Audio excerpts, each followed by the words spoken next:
Welcome to Bad Gear, the show about the world's most hated audio tools. In the dark ages of electronic music, synths were huge and unobtainable for most mortals. All this changed when the one and only Bob Moog introduced his legendary Mini and made synthesizers available to everybody who could afford a truck. Today we are going to talk about Mavis. This 2022 semi-modular DIY kit appears to stand in the tradition of this historic act. However, the synthesizer landscape has transformed profoundly since 1971, and well, the trucks have changed a bit too. At the first glance, Mavis is ticking all the vintage radio electronics magazine boxes. Eurorack compatible design, completely devoid of MIDI, with a rudimentary rubber button keyboard, Volca style proto knobs,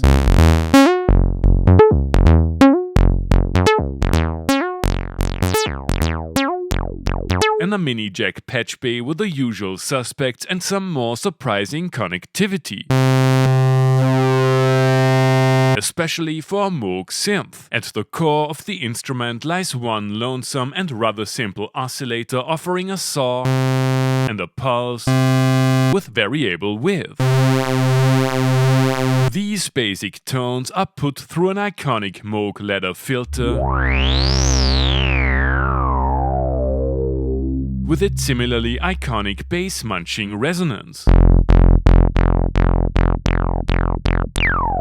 One no-fuzz ADSR, one unpretentious but super fast LFO,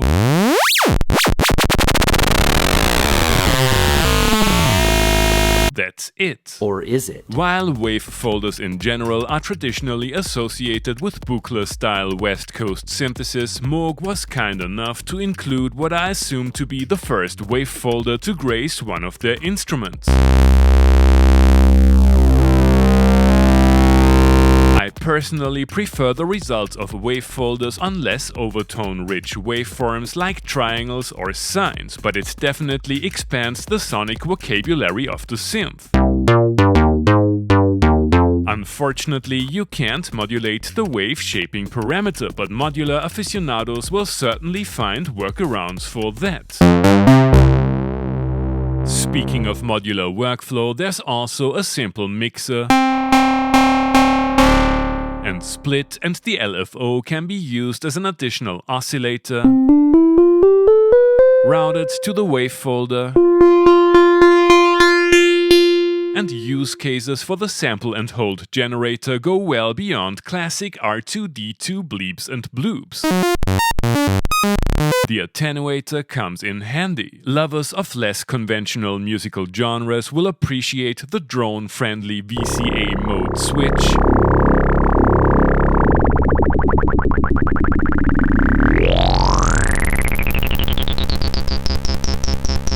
the music theory defying keyboard scale knob, and the subtle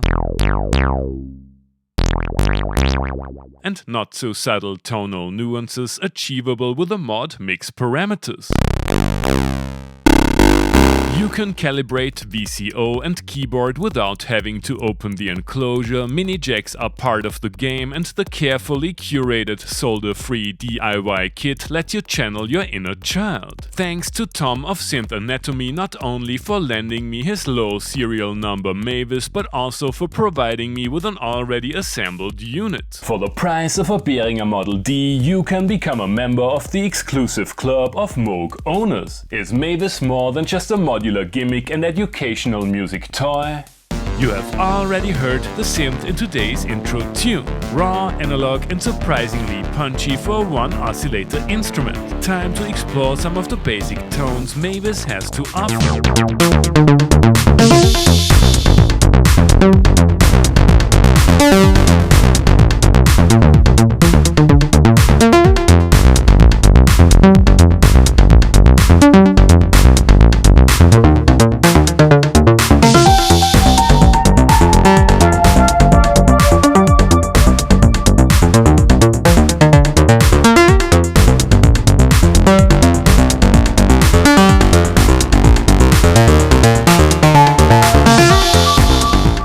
that wasn't so bad. I had hoped for a more pronounced effect of the Wavefolder in combination with the main oscillator, but a few of the turbos go beyond what you would expect from a Moog. In spite of the classy overall character, I was missing the depth and heft associated with a multi-oscillator layout. Let's add one of Uli's finest for bass duties and bend space-time with some more Mavis patches.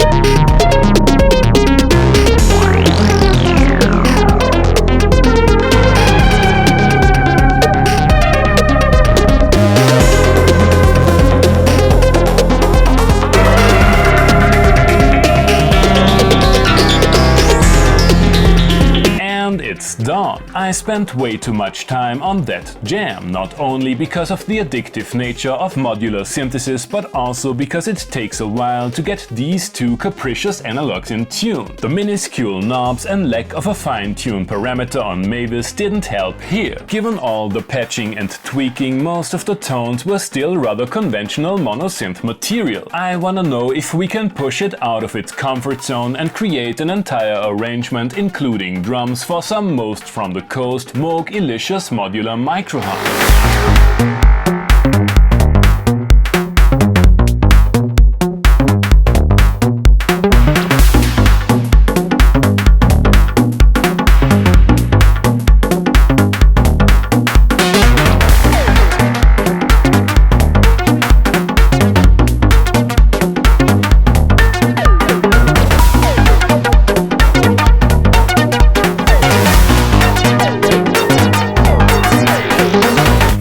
Mavis is a comparably affordable way to integrate classic Moog sounds with a twist of West Coast synthesis in your music. That being said, the tiny controls and questionable overall design choices limit its uses significantly, and although it is certainly a worthwhile addition to a eurorack setup, it is easy to find more convenient options if you are in the market for a standalone mono synth. There are numerous reasons to buy a real Moog that have little to do with its tonal qualities. Owning a piece of synthesizer history, supporting the original brand and the people behind it, reliable resale value, and knowing that if your sounds suck, it is most probably not the synthesizer's fault. I'm not sure if all this is the case with a DIY kit devoid of any mark of origin on the instrument that was coincidentally released during a unionization campaign of Moog music workers and a UI put to shame by a Korg Walker bass. Given the recent news about Moog, it doesn't really make sense to get upset about all this anyway. I'm just looking forward to the release of the Akai Timbre Moog. Thanks for watching and see you next time!